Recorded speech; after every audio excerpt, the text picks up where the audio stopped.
Il est important que de mettre en valeur le statut d'artisan. Il est important que de promouvoir toute l'excellence de l'artisanat et notamment vous avez vu les titres de maître artisan, les brevets de maîtrise supérieure, les brevets de maîtrise, les meilleurs apprentis de France, les meilleurs ouvriers de France. Parce que tout ça fait partie d'une échelle de l'excellence.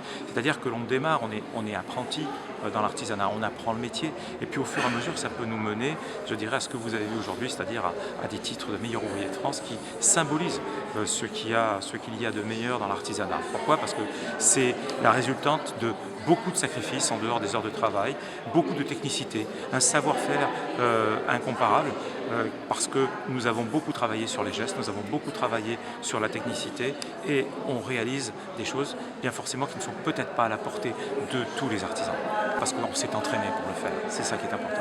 Il y a des menaces qui pèsent sur ce titre qui permettraient, je dirais, lorsqu'on s'inscrit, d'avoir le titre d'artisan, alors que la qualification s'acquiert, alors que la pérennité d'entreprise se construit, alors que n'est pas artisan qui veut.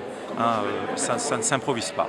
L'artisanat, ça ne s'improvise pas. Donc, ce que nous allons faire, nous, eh bien, c'est essayer d'alerter les pouvoirs publics sur les dangers à mettre en œuvre ce type de dispositif.